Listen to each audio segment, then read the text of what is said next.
Vamos a desarrollar a continuación el tema de hipoglucemias.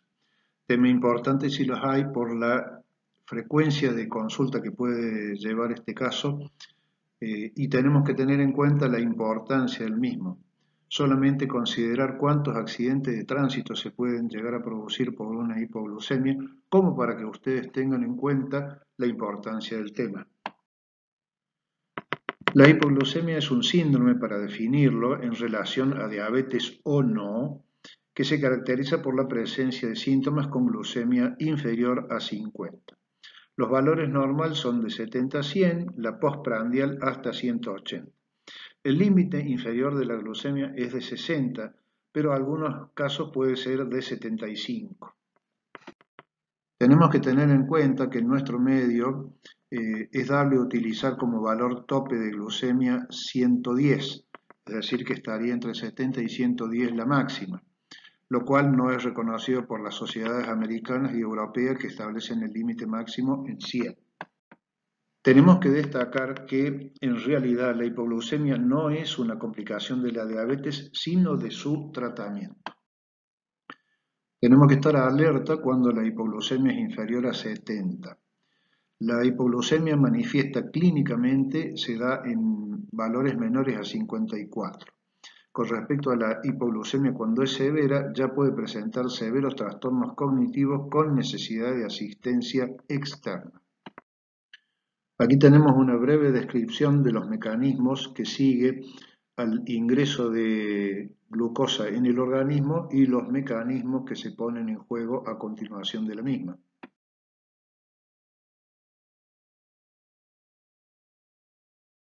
Una vez ingresados los hidratos de carbono al organismo, su destino va a ser la oxidación, como en el caso del cerebro y el músculo.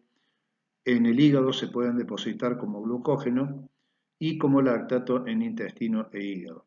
¿Cómo se va a distribuir? A través de dos procesos que son la glucogenólisis y la neoglucogénesis. Tenemos que tener en cuenta que las reservas de glucógeno hepático, que como máximo son 80 gramos, se nos pueden agotar en 12 horas. En este caso, si disminuye a niveles críticos, empiezan a ponerse en juego los mecanismos de contrarregulación, de los cuales podemos describir la supresión de la secreción de insulina por estímulo neurogénico, intensificación de la gluconeogénesis y glucogenólisis y la secreción de hormonas reguladoras que, como ustedes saben, son glucagón, catecolaminas, cortisol y hormona de crecimiento o somatotrofina. En este cuadro podemos ver cómo van actuando las hormonas contrarreguladoras a medida que va disminuyendo la glucemia en sangre y los síntomas que van a empezar a desencadenarse. Tenemos que tener en cuenta algunas situaciones especiales, como por ejemplo, algunos pacientes que son crónicamente hiperglucémicos, los síntomas pueden aparecer con niveles más elevados de glucosa en sangre. Lo denominamos hipoglucemia relativa. Por el contrario, pacientes que presentan hipoglucemias con frecuencia pueden percibir síntomas con glucemias mucho más bajas. En el caso de padecer neuropatía autonómica o tratamiento con beta bloqueantes como atenolol, carvedilol y algunos de los beta bloqueantes de última generación, los síntomas pueden ser enmascarados. Tenemos que tener en cuenta también que en la edad avanzada y diabetes de larga data pueden generar más episodios de hipoglucemia y a su vez ser menos detectados. ¿Cuál es la respuesta neuroendocrina a la hipoglucemia? Cuando es menor a 80 se inhibe primero la secreción de insulina. Menor a 70 se ponen en juego los mecanismos de contrarregulación con las llamadas hormonas contrarreguladoras como glucagón, adrenalina, cortisol, hormona del crecimiento. Menor de 58 ya comienzan los síntomas autonómicos, menor de 54 ya podemos encontrar alteraciones cognitivas y menor a 50 los síntomas neuroglucopénicos. De acuerdo a los niveles que tengamos de hipoglucemia, este puede ser leve o moderada. El paciente puede tomar medidas de su propio desarrollo. En el caso de la severa hay una falta de percepción que se genera por alteración a nivel hipotalámico, que si es expuesto a glucemia frecuente y no la reconoce, no gatilla los mecanismos contrarreguladores. ¿Cuáles son los factores de riesgo para el desencadenamiento de las hipoglucemias? Obviamente, el tratamiento con insulina, el uso de las sulfonilureas, que son caracterizadas como las campeonas mundiales de las hipoglucemias, las meglitinidas. Una inadecuada educación diabetológica que lleva a un mal manejo de la medicación y de la dieta. Inadecuado uso del monitoreo, enfermedad renal que puede ser moderada o severa, la neuropatía autonómica, frecuencia elevada de hipoglucemias, obviamente que en este caso, como hemos dicho, disminuye la respuesta del organismo porque se va perdiendo la alarma, variabilidad glucémica en diabéticos lábiles, fármacos como beta bloqueantes, como ya hemos dicho, y la edad avanzada. Los factores de riesgo para las hipoglucemias son obviamente los pacientes pediátricos que generalmente tienen diabetes tipo 1 con el uso de la insulina, primer trimestre del embarazo, algunas enfermedades que pueden potenciar las hipoglucemias como la insuficiencia adrenal o el hipopituitarismo, el alcoholismo, la insuficiencia hepática severa, algunos trastornos alimentarios y el uso de analgésicos, algunos como el tramadol, que son difusamente usados. ¿Cuáles son las consecuencias que podemos rescatar de las hipoglucemias? Las principales obviamente son las cardiovasculares. Puede precipitar eventos cardiovasculares por los cambios hemodinámicos que induce la respuesta adrenal, como eventos coronarios, arritmias, como el síndrome de la muerte en cama, aumento del QT, liberación de catecolaminas y mecanismos de trombosis, como elevación de interleuquina, interferón, reducción de óxido nítrico, que como ustedes saben es uno de los factores protectores del endotelio vascular. Como consecuencia de las hipoglucemias a nivel del sistema nervioso central, podemos encontrar disfunción cognitiva y disminución de la capacidad intelectual y las psicosociales que nos afectan en la actividad diaria. Con respecto a la clasificación de las hipoglucemias, esta puede ser funcional, en cuyo caso es diurna, la glucemia en ayunas puede ser normal, generalmente toleran el ayuno y puede desencadenarse a través de un ejercicio intenso. En el caso de la orgánica, puede ser nocturna o al despertar con glucemia menor a 50, síntomas por privación de alimentos y aumento de la insulina.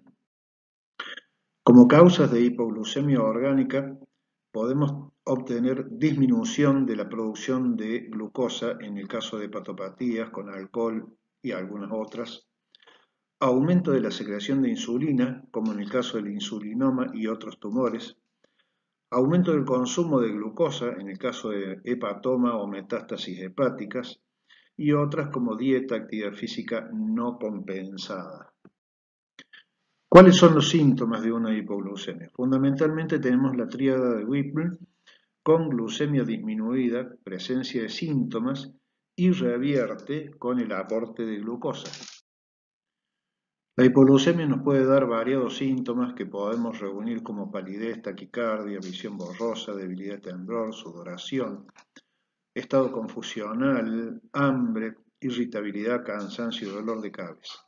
Los síntomas pueden ser de origen adrenérgico, por estimulación neurógena y descarga del sistema nervioso autónomo. Estos pueden ser temblor, mareos, palpitaciones, ansiedad, hiperhidrosis, sudoración, hambre, nerviosismo, apetito y calor. El otro grupo de síntomas de hipoglucemia son los síntomas neuroglucopénicos a los que hicimos referencia anteriormente. Estos consisten en cefalea, disminución de la concentración, somnolencia, mareos, pérdida de conciencia, bradicardia, miosis, hipotermia, pudiendo llegar hasta la muerte.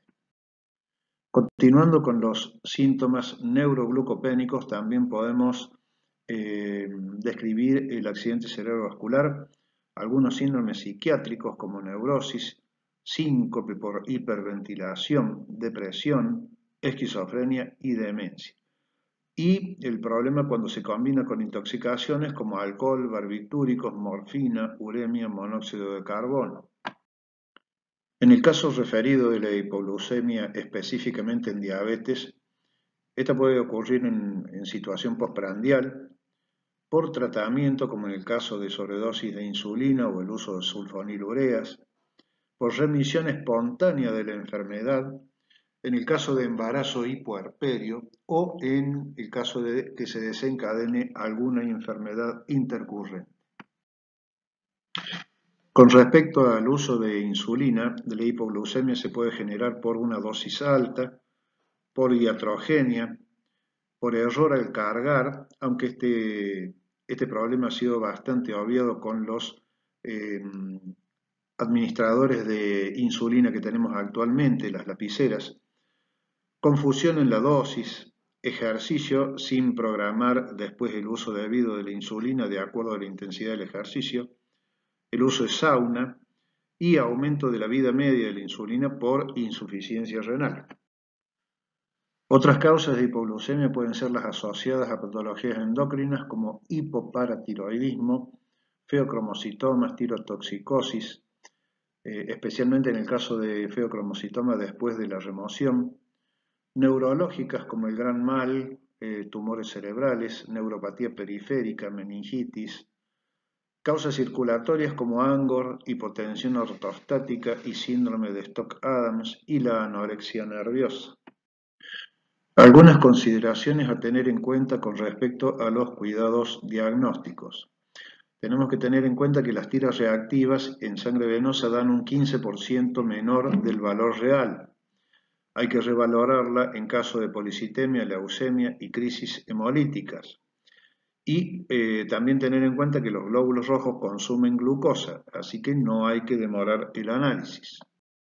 Como ustedes pueden inferir, obviamente con respecto a la prevención va a ser muy importante la educación del paciente, que reconozca los síntomas, las alertas, entrenar y anticiparse a la hipoglucemia, apenas empiecen los síntomas, tomar las medidas adecuadas, programar las dosis de insulina, el tiempo de latencia de la misma, y en pacientes adultos nunca usar insulina prandial luego de haber iniciado la ingesta. Y hay que aumentar el automonitoreo para mejor control. ¿Qué hacemos entonces con la prevención? En primer lugar, usar fármacos que no produzcan hipoglucemias, como ser las sulfonilureas y meglitinidas en mayores de 65 años. Les recuerdo con respecto a las sulfonilureas que, por ejemplo, la glibenclamida y la grimepirida ya están proscritas en Europa, por ejemplo. Es una sugerencia de mala praxis el uso de estas drogas en el tratamiento de la diabetes. Hay que usar los análogos lentos de la insulina si hay hipoglucemias nocturnas frecuentes o severas. Tenemos que usar insulinas de acción rápida si tiene hipoglucemias postprandiales frecuentes y hacer colaciones antes de la actividad física y programarlas. Con respecto al tratamiento, lo primero que tenemos que hacer es determinar si el paciente está vigil y lúcido como para poder tomar las primeras medidas de cuidado por sus propios medios. En el caso de que el paciente esté lúcido, administramos glucosa oral 10 a 20 gramos de hidratos de carbono de absorción rápida con monitoreo a los 15 minutos. Si permanece menor a 70, repetir y seguir cada 10 minutos hasta lograr valores mayores a 70. En el caso de deterioro del sensorio pero con deglución asegurada, 2 envases de gel de glucosa o 2 o 3 cucharadas de mermelada más lo anterior. En el caso de que tengamos un paciente con deterioro del sensorio o que esté entrando en coma, tenemos que asegurar primero que nada la vía aérea, después la administración de 75-100 mililitros de solución glucosada hipertónica o dextrosa al 10% en 15 minutos, controlando cada 10 minutos, o la administración de glucagon. Y con esto terminamos el desarrollo de la clase de hipoglucemias. Muchas gracias por su atención.